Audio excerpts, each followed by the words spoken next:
taking into account what we spend and how we give raises, we can't act as if medical benefits and pension aren't a part of it. Now, this has been my big argument with the teachers union over the course of the last number of months. You may have read something about it. Now, I believe that people who are employed should be able to have good medical benefits for themselves and their families, and I think you agree. And we certainly treasure and value the hard work of teachers who are with our children every day and trying to make them the best they can be. It's not about a fight with individual teachers, but this is about a teachers union who has decided that what they want to do, what they believe they're entitled to, is free medical, dental, and vision benefits for every teacher and their family from the day they're hired until the day they die. Now this year, the state of New Jersey is paying $823 million in retiree health benefits. That number again, $823 million, greater than the cuts I'm proposing in K-12 education. Greater than all those cuts of $819 million, $4 million more we're spending just this year on retiree health benefits. So when we're deciding what kind of increase public employees should get, our reforms say everything must be factored in. The cost of their medical benefits and the cost of the pension payments, along with any increase, just like your employer does in the private sector. They don't say to you, well, don't worry about the medical benefits, and don't worry about the pension, we'll just give you your salary increase and we'll pretend that those other things aren't costing us more money. It's our money.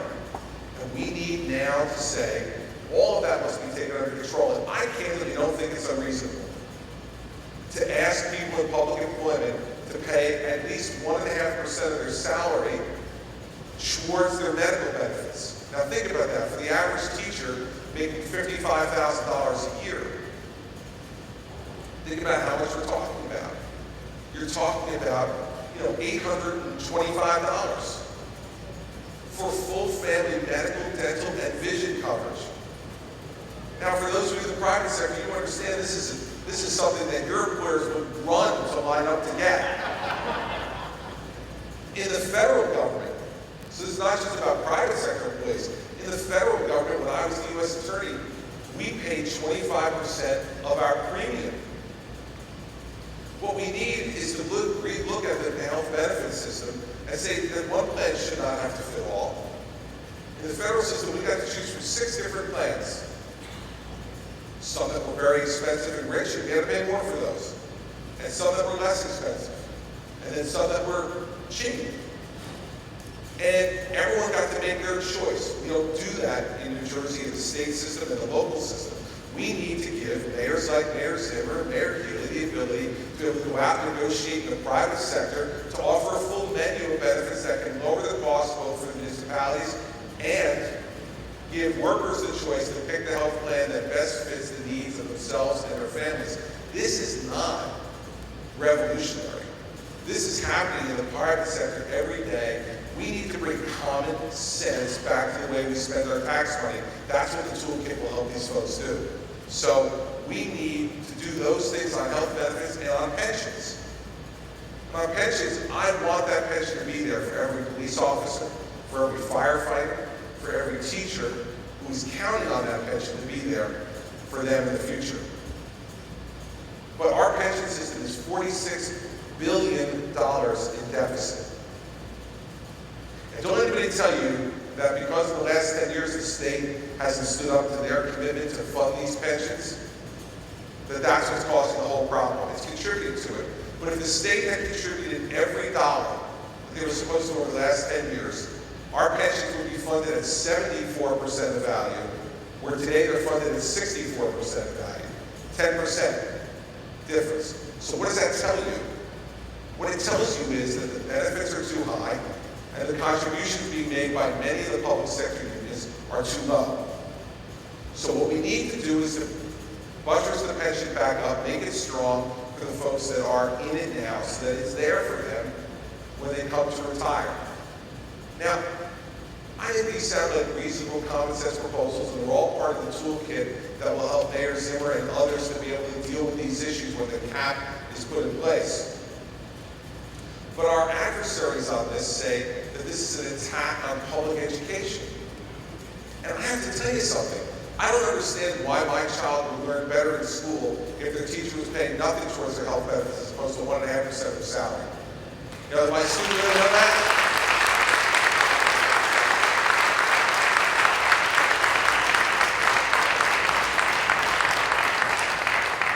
Candidly, it's still a great deal. As you all know, it's still a great deal. So this idea that we won't attract people to the teaching profession because now they have to pay 1.5% of their salary towards benefits as opposed to nothing is really just foolish. And candidly, it undersells teachers' commitments to their profession. I think most teachers join that profession because they care about what they do. They find teaching students rewarding. But of course, they want to make a living and have financial security like all the rest of us. But the difference between 0 and 1.5% is not going to take a dedicated teacher to leave his or her position, and it's not going to keep a person who wants to commit their life to teaching from joining it in the first place. And I think when the union makes that argument, they're selling their members short. They may, but I'm not going to. Now, I'll end with this so that we really understand what's at stake here, and I'm happy to take questions from all of you. You know, we have an opportunity now to take property taxes out of the hands of the politicians and put them in your hands. What would that mean? What would that mean for folks like these guys sitting right up here? Now, last year, Joe wound up getting an increase in property taxes that was over $2,000. If the cap had been in place for Joe and for Jennifer and for their 3 boys, their property taxes would have only gone up $213. They would save nearly $1,800. If you combine that with the tools that we could give Mayor Zimmer to be able to control those property taxes for Joe and for Jennifer and for their family, that would help them to stay and grow, save, do the things that they need to do. And they represent families all over Hoboken, all over New Jersey, who are seeing increases like from $8,500 to $10,500 in 1 year. That's an enormous burden for a family to have to carry.